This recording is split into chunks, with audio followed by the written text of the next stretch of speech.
Hi, this is Mason. We have sort of a problem here. And you're watching the 315 with Brian Higgins Presents. You apparently didn't put one of the new cover sheets on your TPS reports. Transfer Portal Syracuse. You see, we're putting the cover sheets on all TPS reports now before they go out. With Brian Higgins and Jordan Capozzi. Did you see the memo about this? Capozzi. If you could just go ahead and make sure you do that from now on, that would be great. Capozzi. And I'll go ahead and make sure you get another copy of that memo. Capozzi.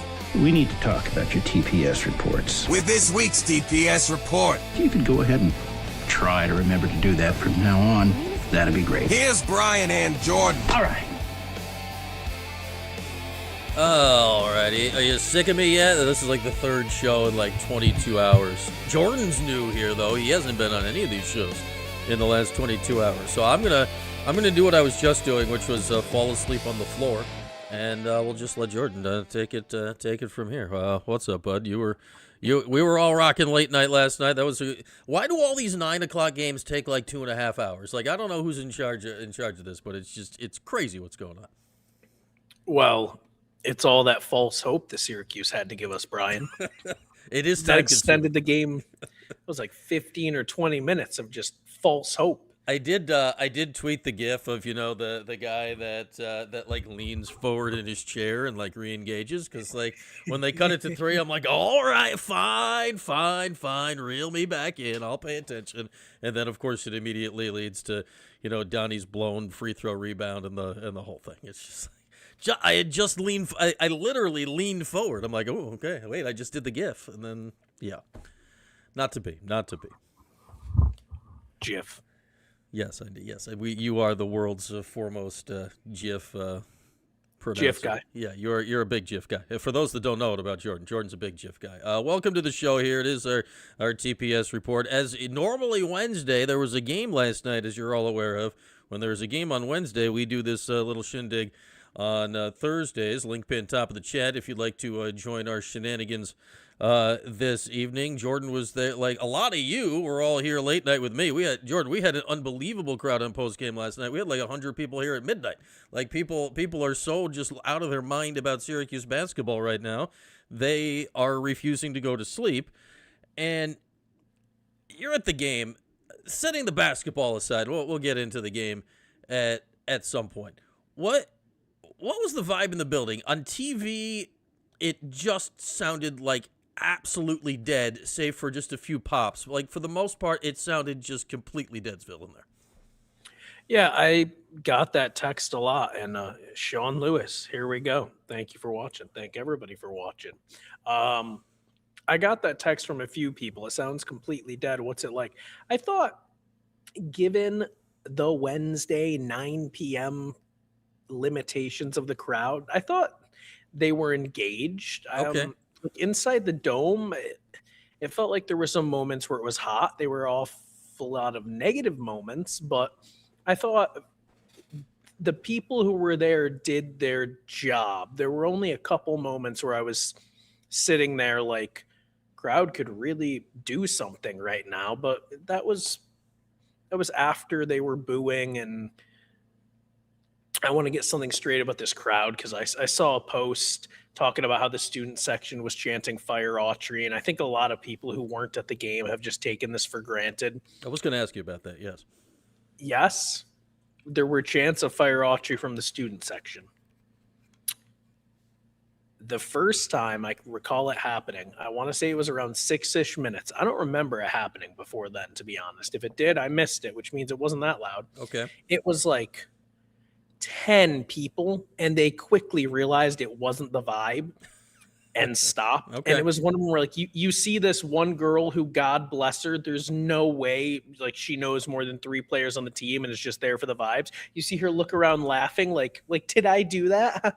It was one of those. Okay. Then the second one, it was a little more involved. But I I saw a post making traction about how the student section was chanting "Fire Autry," and I don't think it's honest to act like the entire student section for large portions of the game, or for really many significant, were doing it. There was one where it was kind of like oof, but no, it wasn't a big thing. There were boos, man. There were boos, but I think the Fire Autry thing was overblown except for like one moment, personally. Yeah, and I always, in moments like this where there is certain frustration, I try to separate the students from the rest of the crowd for a wide variety of reasons. Like, there's probably a lot of freshmen there. Like, they're not being disappointed for the last decade by Syracuse basketball. If you're a freshman at Syracuse this year, like a lot of them weren't aware of it a month ago. So like a lot of them are there.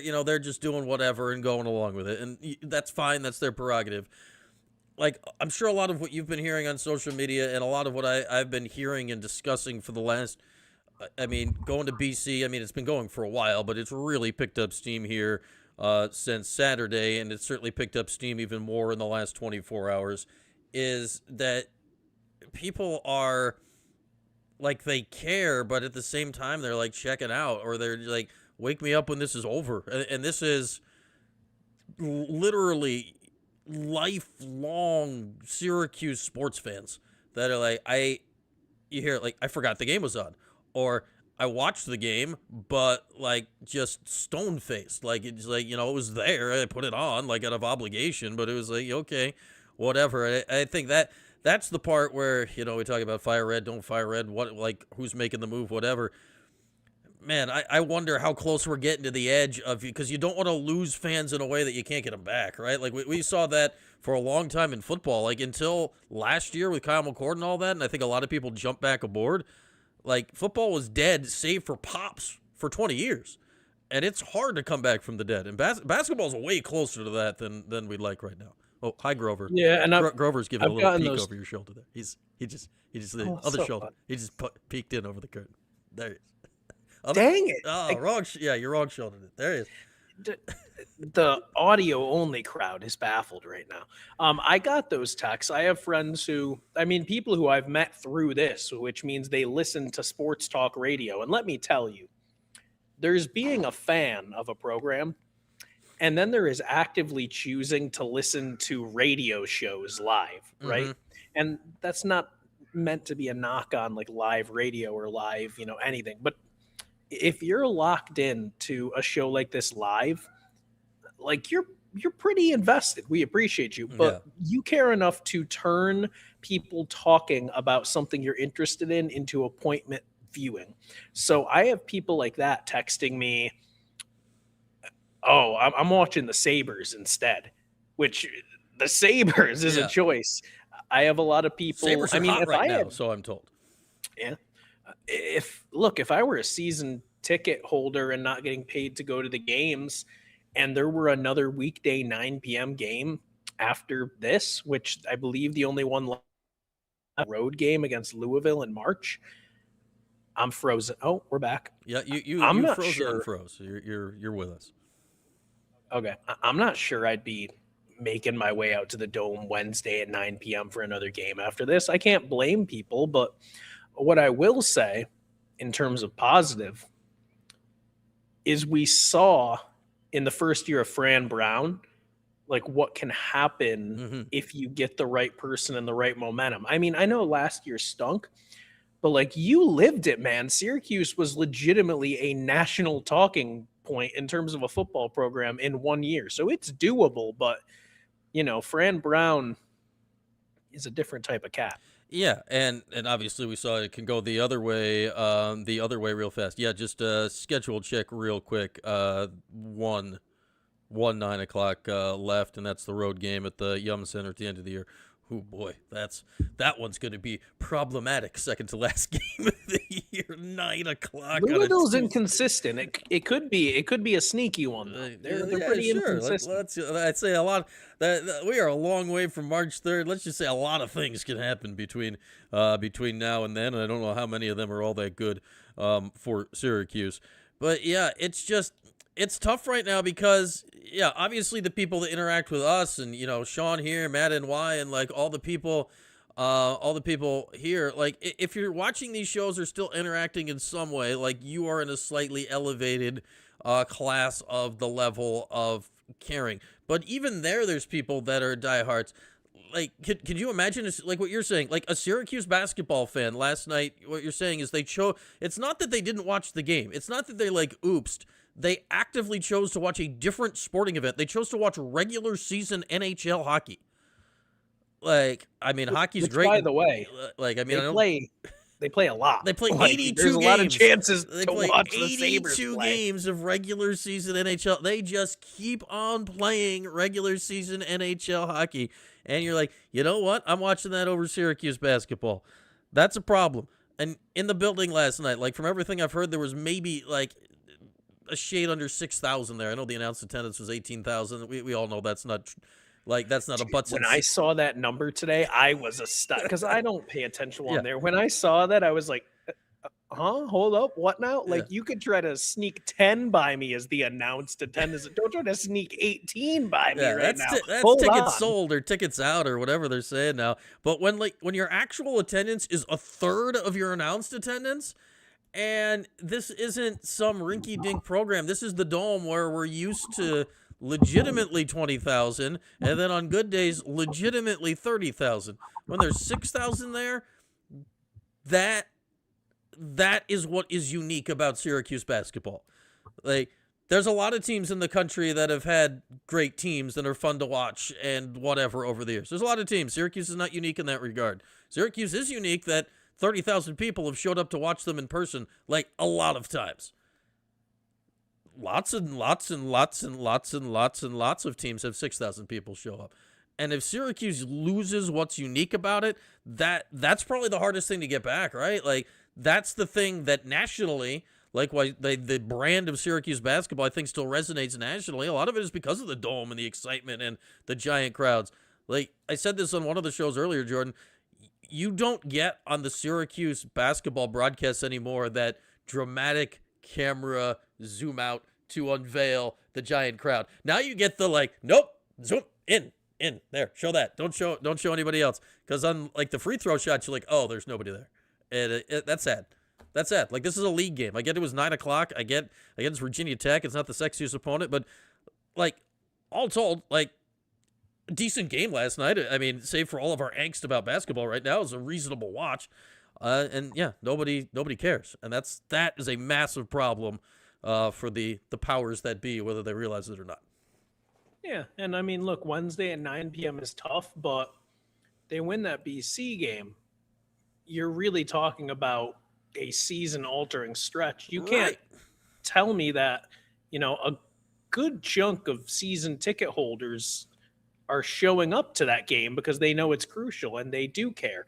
But where we're at now is a place where I don't think we've been yet, which is there's the very vocal people, right? Yes. That believe Coach Autry should be gone. I think after the last two games, we have gone from a vocal bunch calling for it to the majority of people who discuss this team in some capacity have decided it's a foregone conclusion. Yeah, it's not even calling really for it, right? It's like acceptance that it's over. Yeah, it's odd. Like, people like listening all day and listening last night, being on social media. It's people are talking about it like it's happening. And when you're a reporter and when you're, a host and that, you don't really do that unless that's your niche, unless you're more a podcaster or something. But everybody's talking about it. I mean, I feel like I've seen the phrase next head coach just all over. Right. Like, he's not fired yet. Yeah, but they're talking about it. So it's a weird spot, man. And like, I can't say I blame everybody for that, because let's be real. That's where I'm at. Look, Red didn't come into the post game last night and drop an F-bomb immediately just by accident. He knows what's going on. Yeah. That's I have to be really pissed right now.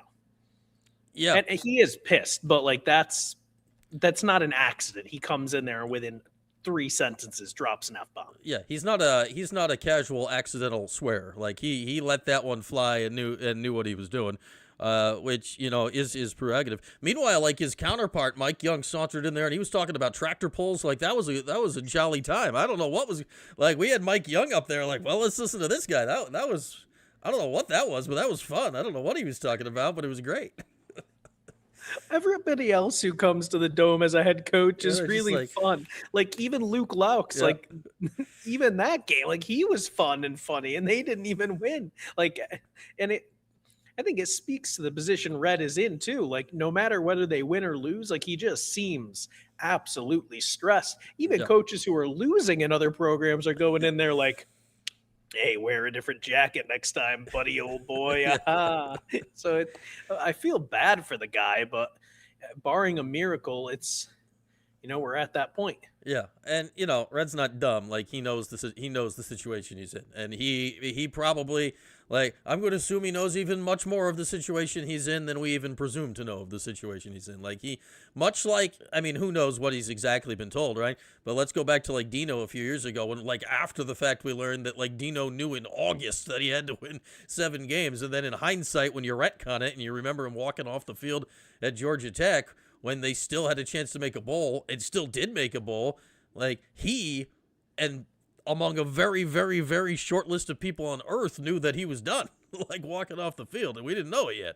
Like we were watching the dead man walking and didn't know it. I don't know if Red knows that same thing. It's obviously a very different circumstance for a lot of reasons, but you're getting the sense that, like, he's going through it and he knows. It's such a tough spot, right? Like he gets tossed in this job, and again, you're judged on the results, and this is not going to change the results. First time head coach, you're following Boeheim, and the end of Boeheim didn't go well. You were part of that, and it's not up to standards, and it's all landing on you, and you've never done this before. I feel bad for him at points because he just stands up there and, like, a press conference is not his best setting to begin with, and it does not present well, and it feels uncomfortable, and the whole thing just looks miserable for all involved after all these games. Another hunch question. I've got a lot of these hunch questions for you tonight, but Let it let's fly. be real. The game was last night. Everybody's talked about it ad nauseum. So I'm just interested in some of these questions. We all remember John Wildhack said they needed to play meaningful games in March. Yeah. And the question was, what does that mean? Do you think Red knows exactly what that means? When John said it, and we broke it down extremely thoroughly when he said it right in the aftermath of last season, I thought at the time that it was said very specifically with the idea of extremely specifically leaving some wiggle room. Being vague, yes. Yes, like that was intentionally vague for the in case you had a season where you actually did show legitimate improvement, but let's say you ended up in a situation where the ACC was down again and there just like weren't enough good wins to be had, and whatever, you had like there could have been a situation where they won 21 some odd games and missed the tournament, and I think in that situation it was leaving the door open for Red to come back. But what that didn't take into account of is, I think, what has happened to the natural emotions of everybody involved here. And there was no way to tell, right? Like, nobody was in a good mood after last season, but last season stunk. You're getting Melo's kid. You're getting this. You're getting that. Like, you got a shot here. And, this season started off kind of fun, and then Donnie gets hurt, but you beat Tennessee. And, like, all right, it's looking a little better. But I think what we're now seeing here, which I think is probably making it a lot more definitive that it's tournament or bust, is that the Syracuse fan base is so sick of it that while I don't think fans should make the decisions in these situations, I think in this situation, it has to be factored in. Because in this situation, it's not going to. It already has. There's 6,000 people there last night. How much less money did Syracuse make last night than if there were actually 18,000 people in the building? I don't know the exact number on that, but I know this. They know, because there have been plenty of games where they've actually had 18,000 people in the building, and they know the difference in 18,000 and what they spend on parking and what they spend on beer and what they spend on hot dogs and what they spend on whatever versus what 6,000 spent on it last night. And now multiply that by however many home games are left the rest of the season. That's like an actual tangible number that is going to matter. And then if you project it out going forward, plus, Sean said in the chat, I had somebody say this to me on social media earlier as well. Apparently, like, your season ticket renewals are due like next week or in 2 weeks, which is like, what? I'm going to imagine there's, especially since it'll probably be pretty easy to get seats back. Like, it's pretty easy right now to check no on that. So you're going to have like in-season returns, and maybe this is why they're doing it, of how many people literally are like, no, I'm not watching Red Coach again. So it's becoming a very direct, I think, Jordan, financial thing, which for whoever's in charge here, because I don't know who's in charge. Wild Heck, Siverud, next Chancellor, Mike Haney, somebody from the outside, Heather Lyke, who's hanging out in the athletic department, who gave out the worst contract in major college basketball a couple of years ago to Jeff Capel and may have a hand in this decision. Mike Tirico, whoever else is on the board of trustees. All of them, none of them, Jim Boeheim, Carmelo, I have zero idea who's in charge. But I know this, who's ever in charge is going to get the spreadsheet of the money and be like, that's a problem. Because I know it changes and TV contracts have changed and the finances have changed a bit.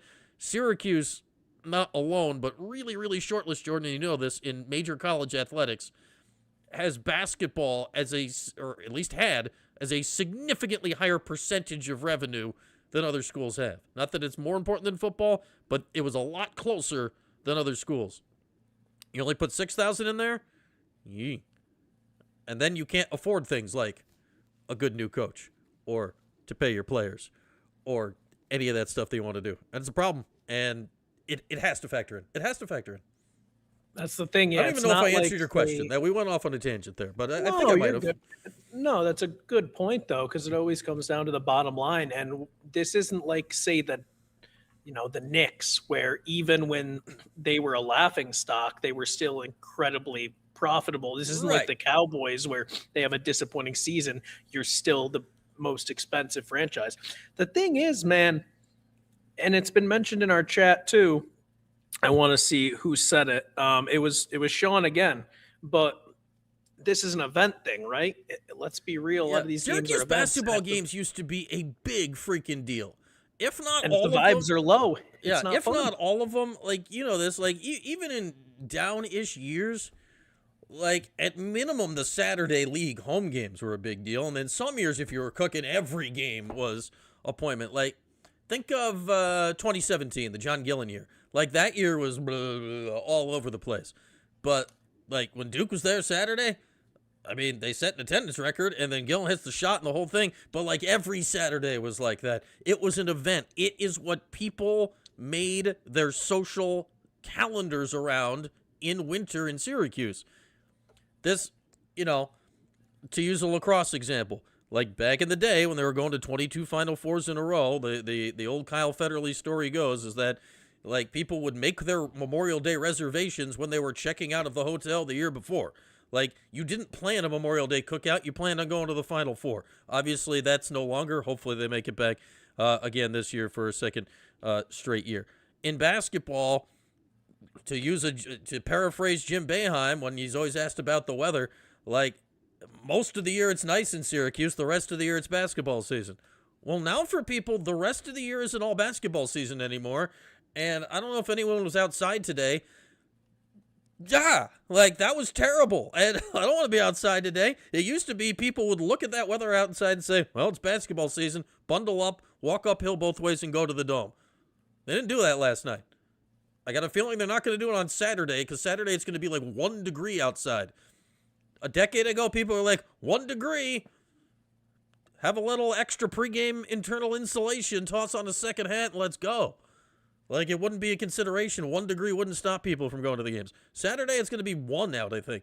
It's going to stop people. And that's sad. That's sad, because Syracuse basketball season, man, it defined the mood of the area for the entire winter. And when people are checking out on it, at least back then, like, when they lost and everyone was miserable, at least it was like a collective effort. right? Like, well, at least we're all in this together. And that feels like it's changing, and that I find sad. Before we leave the topic, my last comment on the attendance itself is, with the low numbers last night, I would like to add they did a competition among student groups. Okay. Where the group of students, so like they had like different like fraternities, like professional fraternity and like clubs and this and that. Yep. And you won like a prize if your group had the most representatives there.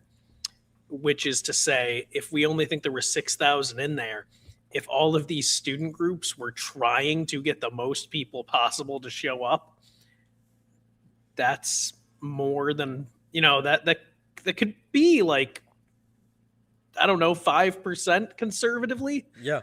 Easily. Like there were people there who are not going to be there this weekend. Like I was told there would be a cappella.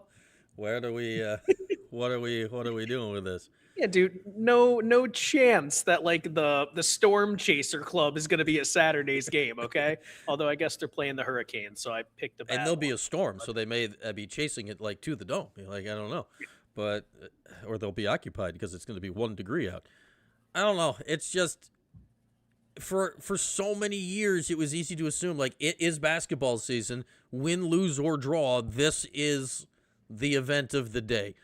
Like if the game's at 2, this is how we schedule our Saturday. If the game's at 7, this is how we schedule our Saturday. This ripples out. This affects the whole town, right? This affects restaurants. This affects bars. This affects a lot of people. This affects like 10, 15 years ago, there was a freaking T-shirt for every game. Like people had T-shirt collections like 7 chests of drawers long because every freaking game had a slogan. And it was a joke at the time because it was so ridiculous. But at the other side, that's how much people cared. Like, that's how much people cared. You think anybody wanted a T-shirt for Syracuse, Virginia Tech last night? I missed the buttons. The buttons. Remember the football season a decade ago where they brought the buttons back and they're like, hey, we got buttons again. And people are like, all right. It's like, but you have to go to a car dealership to get the buttons. And they're like, okay. And it's not on your way anywhere. Right.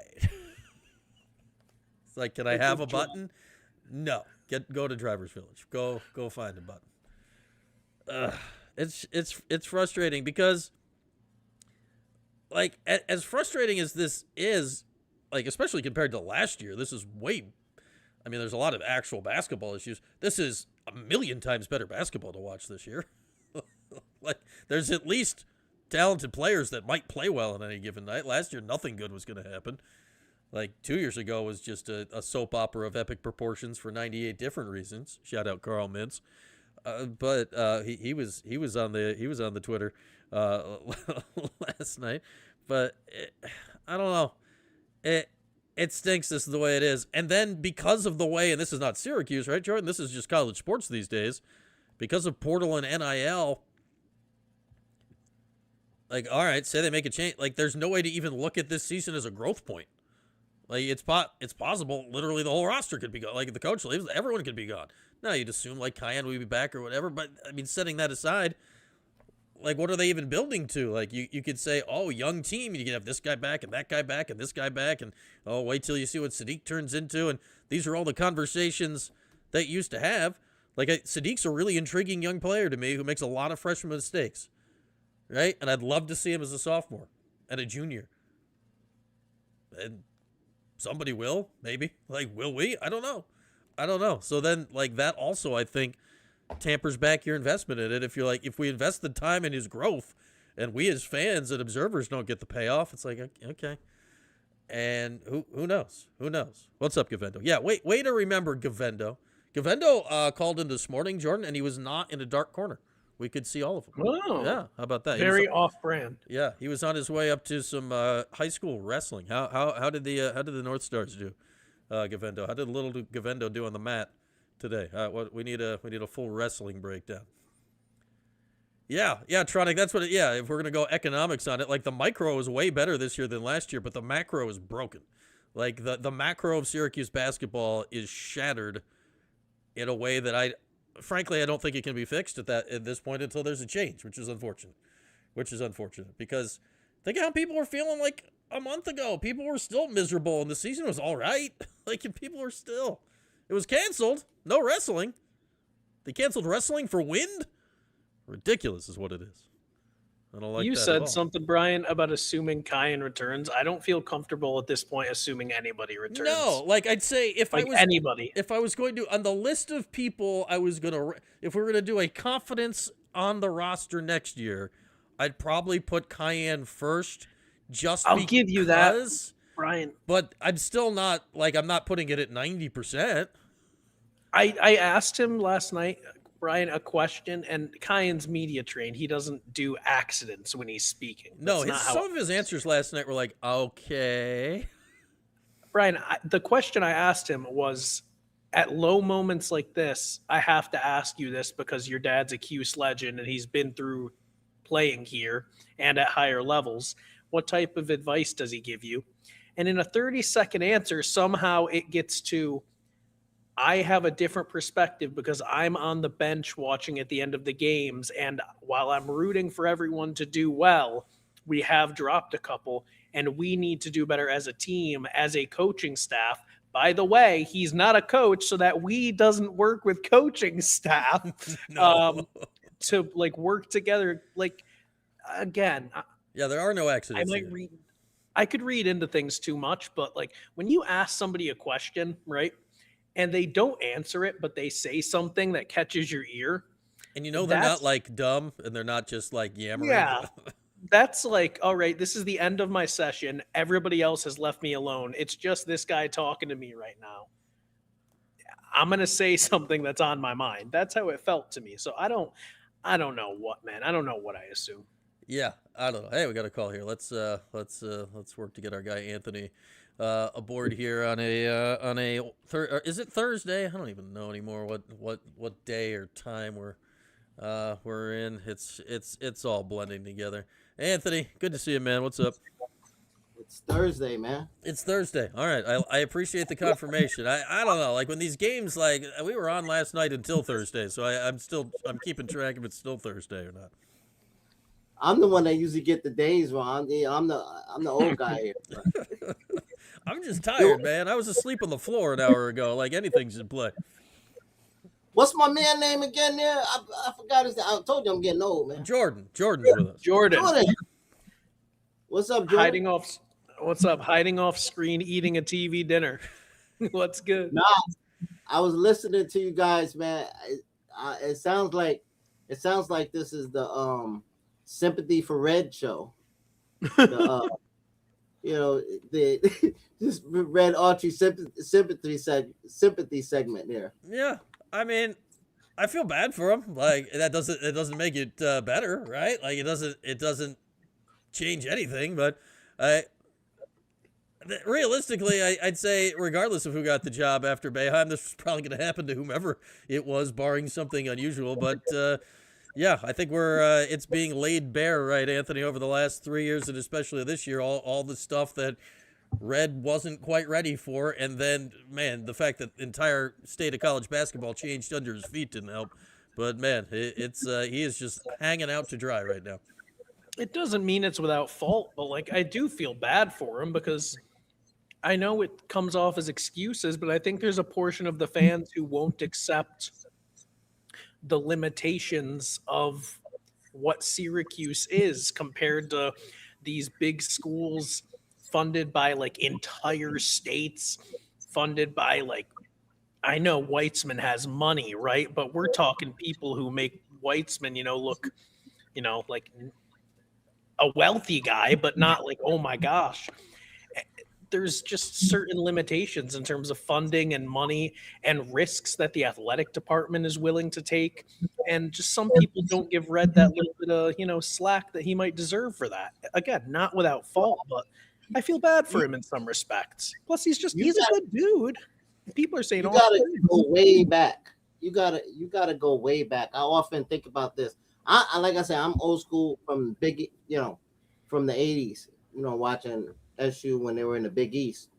And during those times, the ACC was thriving. They had all the money with the with the media and all. That's one of the reasons why we came to the ACC. But also Duke, Blue Bloods, North Carolina, who else? A few of Kansas. Those guys, they got all the top, McDonald's All Americans. If you take the top 15 McDonald's All Americans, you spread it out through those blue bloods, and for some reason, Syracuse used to Boeheim when he draft these players, he get these players and he turned them into something. So we built our team. We didn't get all those star players. We didn't usually have 3 or 4 McDonald's All Americans, and we still competed back then. So there's long time limitations that we endured, but we still was able to compete in the top, make the tournament every year, and it was all because guess what? Coaching. We had a coach that was experienced. We had a coach, who came from the bottom, worked his way up. He's experienced. He's able to make those game time,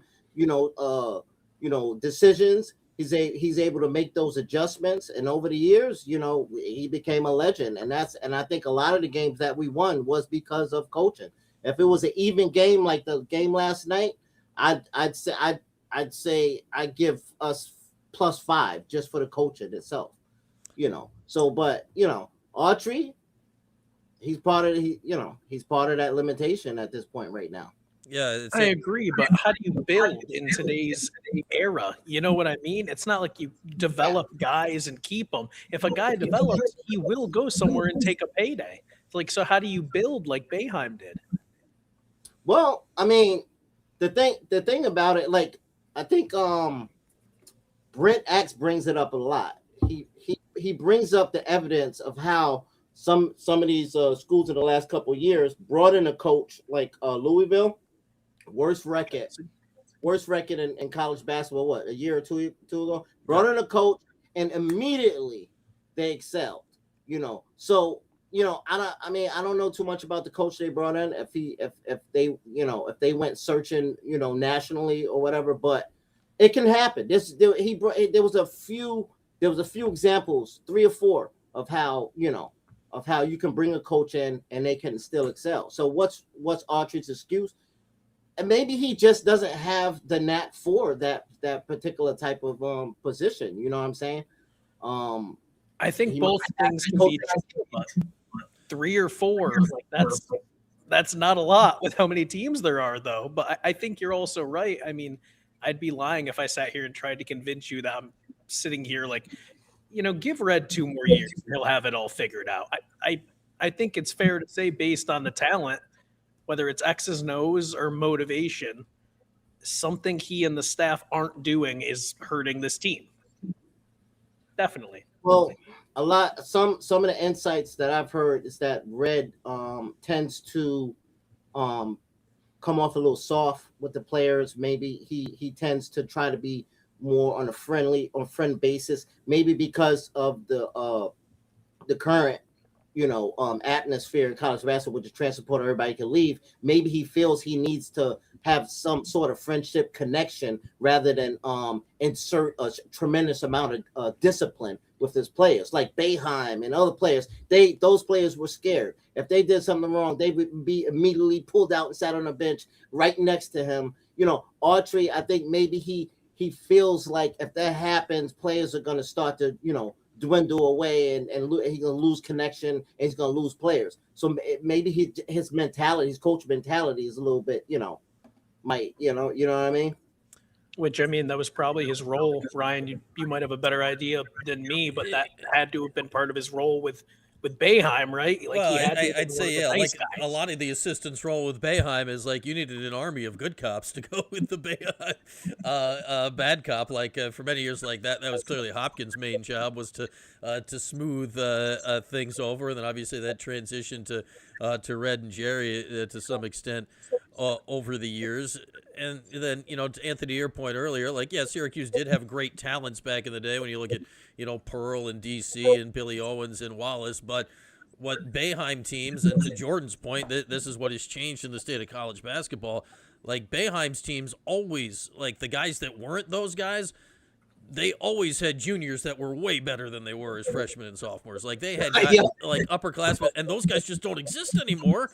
And that's what Syracuse made its bones on for years. Like, I mean, Red's one of those guys. Look at a guy like, I don't know, Lazarus Sims or somebody like that was there for 4 years. Look at a guy like Otis Hill. I mean, guys like that, Ronnie Cycli. I mean, I could name 50 guys and those guys just don't exist in college basketball anymore, which is frustrating because A, I think it's a reason Syracuse was good, Anthony, and B, those are the players we all remember fondly. Like, those are the players we all love watching. The strategy was, especially with Boeheim, the strategy was to get these players, sit them on the bench, have them analyze the first season, and then the next year they would come in and start. But you correct, a lot of those players could have started right away. But because of the transfer portal, again, maybe we do stuff like that and they're out. They're gonna leave. Yeah, and it's also sad because it takes away the connection, I think, of the community to the players. Like, when it's just mercenaries in and out for a year, like there isn't a lot of it's hard to think of. There's not many players recently that I think Syracuse fans, like, regardless of how good they were, like, that Syracuse fans have like a long-term fondness for, because they're they're not like Jerry. They're not here for 4 years.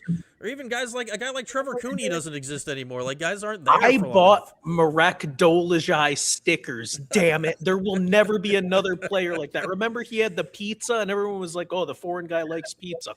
It was like the first year when they did the Players Trunk, the NIL, and I got little stickers with him like as a pizza guy or whatever it was. That's not going to happen again, man. You're not going to get another Marek. Like, who the heck was the foreign? I bought him. Like, already, I've already forgotten. Who's the foreign guy that was on the team last year, Jordan? Masturovic. Yeah, Masturovic. Yeah, that's one we're like, oh, did they find another Marek? And he transfers across the freaking country after he was here for 3 months. Like, just when you with a girlfriend playing at SU, by the way, and he still left. Yeah. Hey, listen, Luke. Listen, man. I'm telling you right now. I watched Luke Fennell. I did research on him during the summer. He played in the U19 tournament and they did well. Australia, they did well. He played with some grown men, but that U19 I think USA has a lot of not all Americans that participate, and they won it most of the time. But Australia, they were, I think they were like Sweet 16 of it or something like that. And look, Luke Fennell should be, I'm telling you, watch his video. I got a couple videos of him. He should be playing. You can't, I'm gonna tell you, you can't just put a guy in and or put it like this. It might take a few games for a player to transition to be able to get warmed up. Luke Fennell, if he had played at least like 10 games this season, he's a 40% shooter from the field. And I guarantee you, he would be able to have a positive impact on his team. You can't just sit him. The other reason why he's going to leave, he's going to go. Yeah. He's a good player, man. Bryce, remember I told you last night, Brian, about Bryce, and you were saying he can't, he wasn't really an offensive threat. But then afterwards, there was a lot of opinions on, that he could have came in when what do you call it? George. When George had those 6-7 turnovers, he could have brought him. Yeah. Sorry. I did name. I mean, Anthony, after we talked yesterday, I did names for the Wildbirds Unlimited Players game. Oh yeah, we handed out awards. Shout out to Bryce. And that's the adjustments. I mean, listen, it's hard to be able to make those type of adjustments within one game. You talking about maybe 10 or 15 different adjustments. Bring Bryce in, bring him out, bring Luke if you need that, if you need a couple of 3-point shots, it's you got to have an experienced coach. So I'm on board with recruiting nationally. SU, we have the history. I'm pretty sure that we can get a really good experienced coach that's going to be willing to come in and pay this guy some money. I'm pretty sure we could do it. I feel, but I still feel in my heart that if we were to fire Red today, I don't care who it. I know you're saying, Brian, that we don't have too many of I don't care who it is. In a different system, a lot of those guys would probably thrive. It's 50-50. A different system, Though I think we can win 9 out of the next 12 games. We have the players. We have the players. That includes a ranked road win, 9 of 12. I think we can win at least 8 or 9 of the next 12 games with if we fire Archie today with whoever takes his place, because it's a whole different system. And you remember I was talking last week, Jordan, when you was laughing, I was talking about this. And you was like, come on, Anthony, why are you being so negative? Why are you being so negative? You know what? Kudos to you, because before you hopped on, that's what I was talking about, how people are talking about it. It's a foregone conclusion. I will say. The system. It's the system. Shout out my guy, Tim Leonard, who does the Drive Time show 5 to 6. Somebody called in today and was like, fire Autry and make Griff the coach for the rest of the year. What we got to lose? The pressers would be electric. Everybody, that's not even a knock on Griff. The point is, though, like anybody who is on that staff right now already has the chance to contribute. So getting rid of Red at this point is going to do nothing because all those guys are already there. Yep. In my opinion.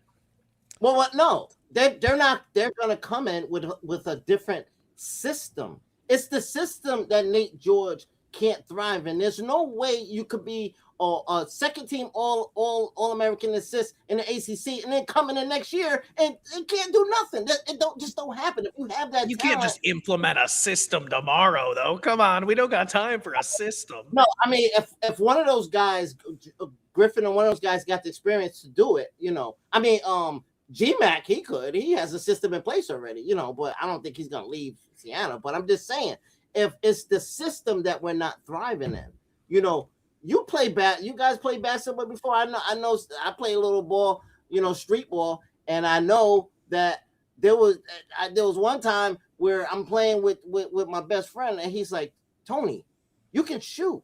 He said, listen, I'm gonna set a screen for you, just shoot the ball. Man, when he did that, I was like, yo, I can do this. It was a whole different system he implemented. I think I scored like 20 points, and nobody could beat us on three for that day. It's the system. It depends. Every player has a unique way of playing. When I get on the court, I know I don't have a handle, but I can shoot. So I need you to put me in position to shoot. I need you to do that. If you put me in position to shoot, I might score 15. But if you want me to handle the rock, I'm getting 6 turnovers. Everybody has their unique thing, and the players have to work together to know what it is, and especially the coach. He has to say, look, we got to get this guy in position. I don't think Autry's capable of thinking on that level. What I'm hearing, Anthony, is we got to hire your friend as coach. He knows what's up. He knows how to put people in the right position. To. What I'm hearing is Soiree deserves more 3-point attempts. He might have just been nervous on that one. Yeah, there we go. No. I'm hearing. No, but that's not his specialty. You have to recognize their specialty. The coach has to recognize what they're good at and put them in that position. You can't put Nate Jordan in a position where he has to create on his own, and then now he feels obligated to do it, and he's going to the rim and losing the ball and getting swatted. He needs to be able to drive, which he can, and then the coach is going to have 2 people cut to the middle, and he got somebody to dump it off on. A lot of times, man, listen, I got clips of Nick George way out to the half-court line, trapped, and everybody else is at the 3-point line standing there looking like this, like, give me the ball. He's trapped. Yeah, they're not a very good at going to help people out kind of operation. They're not that. All right, Anthony. All right, always great to chat with you, man. All right, fellas. There Great call. Our Great guy call. Anthony. Yeah, it's always great to break down some ball with our guy Anthony. We got to get his friend. Like, his friend knows what's up. His friend's like, you are a shooter, Anthony. Let it rip. Let it fly. But yeah, I don't know. That sounds like it's stolen from a Disney movie. Like, I'd watch the that big movie. guy learns, like, how about like some, I don't know who would come in, some just like 50-year-old guy at the YMCA, like, hey kid, the pick and pop? Yeah. And then they just win the state championship off this what? dude shooting mid-range jumpers. I'd only heard of layups. I'm just ripping threes. I thought you had to roll. You can pop? That's what that line on the what? The more points. Oh man, yeah. But Sean, to your point, like there are moments. It has happened in every game to some extent. There are moments in every single game where the guys just don't do anything on the offensive end of the court, and it's baffling. Like think now, I mean, it just happens in the just the run of the mill part of the game. Then I think of, I'm thinking the last play of the first half last night. Yep, I was just thinking that. So yeah, like, the what last was play of the timeout? first half. Now, okay, I get it. Zephyr's been in there. What Coach Brian would have done in that situation. What I've seen Jim Boeheim do before, and I've seen other coaches, like I know George and Starling have been on the bench that whole time, but the odds of them picking up their third foul on offense with 30 seconds left are almost nil. I would have brought them back in the game, but instead you got 20 some odd seconds and you spent 2/3 of it with the guy that everybody on the planet knew wasn't going to do anything with. Bryce Zephyr dribbled the first 15 seconds away. Then it goes to Cayenne and he just chucks it up 1-on-4. Like that can't be what Red drew up in the timeout. Like, can it? Like that's one where, all right, Pop, I get JJ's on the bench with 2. Get JJ back in the game at that point and let him go downhill and create or something. Or it was an absolute mess. Or if you're going to do that, at least have Cayenne have the ball in his hands. Like, what's Bryce Zephyr doing here? Again, he was the player of the game, but like that was not his shining moment. But it's not even that. Like, it's not even that. It's the dips, right, Jordan? It's the non-level 5s. There'll be 4 or 5 minute stretches of a half where just the ball stops moving because the players stop moving. And that's got to be on all involved, right? It's so frustrating to watch stuff like that. Yeah, I mean, there's a lot of things you can be mad about. Like, I know you don't necessarily draw up plays for the guy, but how is William Kyle the leading scorer in the first half, doesn't score again in the game? Right. I know Nate Kings has been shooting better, but I feel like they're not efforting to get Tyler Betsy looks like they should be. As you said about just the Cayenne getting the ball late in the shot clock and just having to do whatever. Maybe that's why he excels, because when you're just saying, hey, Cayenne, go play some street ball, go one-on-one the guy, it works.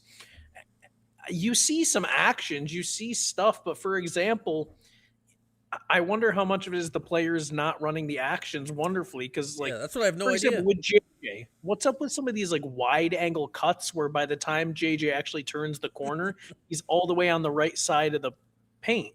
Like, I can't like get downhill. Like stuff like that is just. And that's the part where like it's both, right? Like it lands on Red because he's the head coach, but that's the part where we have no idea and there's no real way to know. Like, is that what percentage of that is coaching, what percentage of that is execution, and we don't know. Like, we don't know. Like, are players just not doing what they're asked to do, or are they being asked to do the wrong things? Or are they not being asked to do the right things correctly? And I don't know. And it's probably parent knew, Brian. Yeah, and it's one player's parent knew after the game. Jordan was overhearing things from player parents that are like these coaches. I don't know.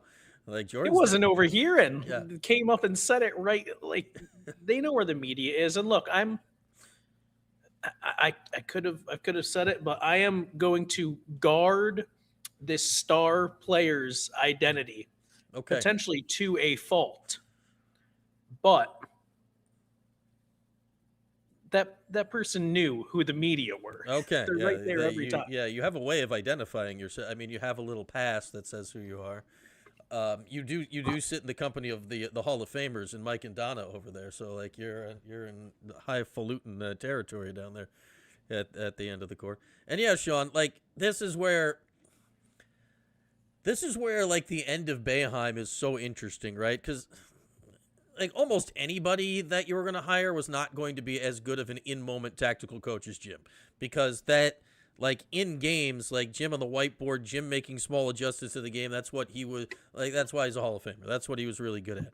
So I think Jim's tactical ability in game to adjust probably obscured the first few years, right, of a slide, because all right, the team was getting worse, but they snuck out enough games because Boeheim would make adjustments in the second half, and they'd sneak out a few wins that, all right, the overall season doesn't look maybe as bad as the talent level says it should or whatever. So that you don't get a full picture of the slide. Then, the last few years it falls off a cliff, and then Red, who's not as good at that, inherits it. Plus, you're probably at a worse level than you really quite realized you were, and it all compounds. It all compounds, and you got Red trying to do this stuff, and I think Red often he gets a little lost in the sauce in the moment still. Like we talk, and it's all the same thing, right? Like if you don't have a proper play called, or you missed out on a substitution pattern, or don't have the right people on the court, it's because it is a big job, and there's 8 million things to organize. And what Jim Boeheim was really good at, what he always said was, it's like, hey, like practice for the most part, I leave to my assistants. I do this, I leave a lot. Game day is mine. My job is to be ready to coach on game day. And not every coach is like that, but that is how Jim ran it. That's not necessarily how Red runs it, and that's fine. It's just so different than what we're used to, and it's not working, which is what's frustrating. Yeah, I mean, I know during the tail end there were people upset with minutes distribution and but what we've seen just brings me a newfound appreciation for Jim Boeheim's ability to consistently push the right buttons. Yeah. Because push the right buttons, like there's a reason the phrase is so kind of just, I don't know, whimsical, because it's literally just feel. Like, yes, there's analytics. Yes, there's this and that. And by the way, Jim was doing it before anybody cared about those damn analytics. I don't think he cared about them. No. But just the dude just knew what to do, when to do it. And if there's one positive about all of this, hopefully some people who were upset with Boeheim at the end of his tenure are starting to be like, oh, wow. Yeah, we really took that guy for granted a little bit for a few years. And that's why, it all ties into, well, and it'll be the great all-time unanswered question in the history of Syracuse basketball. Had the original succession plan got stuck to, what would have happened? And we can't and won't ever know the answer, because what the difference was, like, I think Hop, and this is not like a Hop is better than Red thing, I think Hop was better prepared in the situation of what he had done in the lead up to be ready to attack it, than Red was put in position to, for a lot of reasons. For there wasn't the portal, there wasn't there was internal and external reasons. It was just a whole different sport at the time. I'd say, and what Boeheim was really good at, Jordan, is that he was what he was tactically good at was knowing the whole picture, but only telling his guys the part of the picture they needed to know. Like, hey, Dion Waiters, go 1 foot that way, which was affecting something over here, but he's like, yeah, Dion doesn't need to know about that.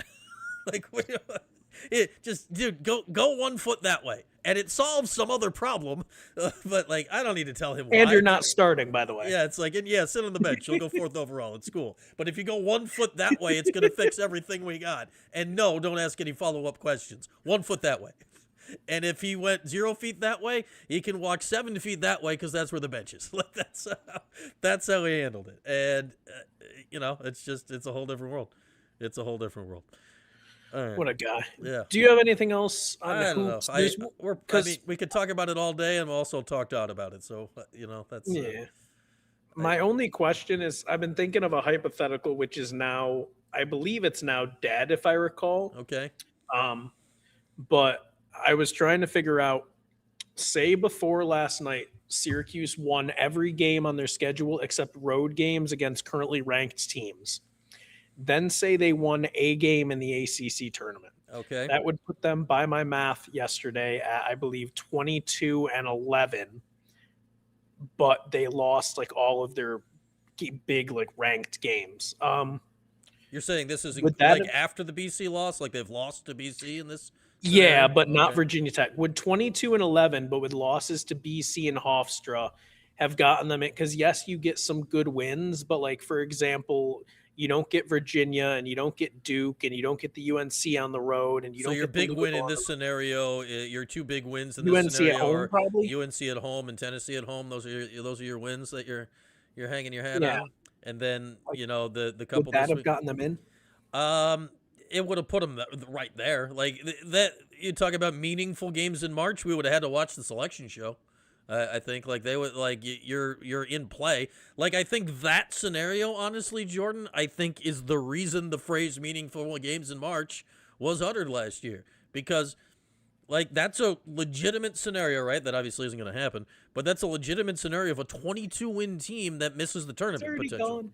Yeah, It's and already like gone. that's They like lost to Virginia Tech. yeah, it's already gone. Like, but that like it's the scenarios like that. I think why John Wildheck said it that way 10 months ago. I think because of that idea, and yeah, I think now, like I don't know, I still don't think they're gonna have an utter collapse, implosion, but it's getting more in play. Like I think there's too much talent here to have an utter just complete flame out, but man, the schedule gets real hard. We saw what happened now. Teams know how to play Donnie a little bit. Like, if your best player can't get loose, those games get real hard to win. Like you could lose a lot of games against like teams here going forward, and man, it could get real grim if that happens. I don't know. I have no idea. I will post no wrong answers for Saturday's game tomorrow. If you were on live in the 315 earlier, you already heard it. Yeah, spoiler alert, I did not predict Syracuse to win the game on Saturday. And I'm not going to predict Syracuse to win the game at NC State, and there's not going to be many games probably going forward where I'm going to predict Syracuse to win. Shocking, Jordan, I know. Shocking, Jordan. Shame on me. Yeah. Neither am I. Yeah. Okay, look. I've got some nog beans to review. Okay. While I do this. Wow, you made it 8 days without opening the bag. Congrats to you. I did. I did just open them right now, but I haven't tried one. Okay. I think you're gonna like I need your thoughts on Tussie claiming he decommitted after Fran said he wasn't getting a scholarship, and now it's getting covered by every platform, dude. Like XXL is taking these clips of Fran talking about Tussie. Yahoo Sports. Is it Tussie? Like, it's not Tussie? It's Tussie? It is Tussie. It is Tussie, but I don't care. Like okay. I just figure you know more about this than me. No, I don't know the guy, dude. He's like below my generation. Like people my age barely know him. He's You're too old for Tussie, and he's too old for college football. He's not even really a rapper. He's more like melodic music. Like he makes the music for the ladies, you know? You don't need that as much at a football practice. No, I'm going to try these jelly beans, but how do you feel about Tussie? I am really upset because I had just come around to the idea as Jordan goes in for the eggnog jelly bean, which I really think are going to be outstanding. I was really looking forward to the idea of the former #1 overall recruit in the country, Malachi Nelson, lighting it up with Tussie while running the scout team at practice for Syracuse, because neither are going to get on the field. And now that's not going to happen, and that makes me sad. Jordan's face is perplexed by the eggnog jelly bean. I thought this would go better. Well, so here's where I am, right? Yeah, chewing.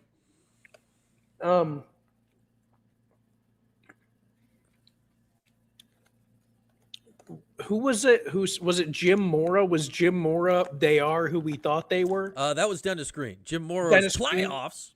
Dang it, dude. I was going to go Dennis Green first, but I thought he had another one that was him. It is Dennis Green. That sucks. Yeah. I swear he was first. R.I.P. Dennis, but yes, that is Dennis Green. Dang, dude, that makes me mad. I second guessed myself right there because I was thinking Dennis for a while and I pivoted. They are who I thought they were. Like the flavor's fine. I just don't know if the texture works with it. I don't know. You know, is it a normal jelly bean texture or something off? Mm-hmm. Okay. No, they're normal. But I mentioned this last week. I'm on the record. Jelly beans only work for me when they're like a fruit flavor because that's a very familiar, the chewy and the artificial fruit flavor. This is that's a standard candy assortment. Yep. The breakdown, it almost turns into like tapioca. Like it doesn't turn into that, but that's the flavor you're getting. You know what I mean? Like a tapioca pudding, that flavor plus that texture. Again, the player ratings, they don't go into the player comp. I'm going to call these William Kyle. Okay. For one reason. Jumping beans?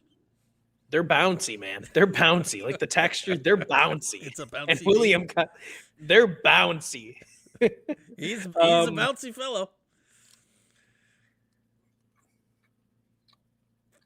He's getting a second thought. Sometimes the second thought, sometimes, first impressions aren't everything when it comes to eggnog jelly bean tasting. Really giving it a chew. While reminding us at his Patriots hat of what is likely to happen on Sunday out in Denver with Jarrett Stidham being the opposing quarterback. I'm going to go 5-9. Oh. I don't hate him. Okay. But I would prefer. Shout out to everybody except the one person who sat there and watched me chew. I don't hate them, but I can't with good conscience rank them higher than the freeze-dried eggnog taffy. So you like the freeze-dried eggnog better than the jelly bean? I do. I just something about this texture with these spices makes me think of licorice, which I don't like. Yeah, you don't want anything that connotates a black licorice sensation or a flavor profile. No. So 5-9, better than the Southern Comfort original. Is the last sip of that still in your fridge? Is it still just sitting I there? did finish it. Oh, you finished it. Oh. I'm not a monster, Brian. I mean, I thought you would have tossed that by now. No, I finished it, dude. I drank expired eggnog. You think I was going to throw out the that expired eggnog rated higher than the Southern. You know what I did? I put it in a milkshake, actually. That's what I did with the rest of it. You buried it. All right. Yeah, little peppermint stick ice cream. No. I mean, in this economy, you got to pound it. Whatever's in your fridge, you gotta get it down. Thank you everybody for surviving that. 5-9 William Kyle because it's bouncy. Bouncy. Okay. There we are. The eggnog review. What do we have? One more thing? Two more things left? I don't even know what we got left. I have instant eggnog, and then I have. I'm still confused how they instanted eggnog. That worries me.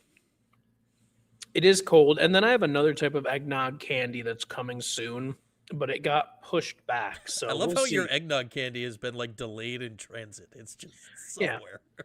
But that should be every I think it's normal taffy. It's just not freeze dried. Here's how this is going to work out. Spoiler alert. This instant eggnog mix is probably going to end up as Donnie Freeman, which means by default, whatever this taffy is going to be Luke Fennell. So I hope it works. Well, there we are. Another scintillating eggnog review with the I think the eggnog reviews and the basketball season are kind of going along parallel paths here. I think we're, I think it's working together, hand in glove. Train falling off the tracks. Yeah, hand in glove. We won't fire the coach though, so that's good. We'll keep the eggnog review coach. I'm gonna need more products if I have to find an Autry. Ooh. Yeah, I don't. That could take us down a dark path. All right, so next week, are we back on Wednesday next week? Hang on, pardon me. Let me find my schedule. What is the basketball schedule next week? Next week is we're back on Wednesday next. Next. So here's what's coming up on Saturday. We'll have post-game show for Miami at 4:00. Monday we'll be back live in the 315 at 11. Reds. ACC Zoom will probably happen during it, or we'll watch it not happen like we did this week when they couldn't find him or something.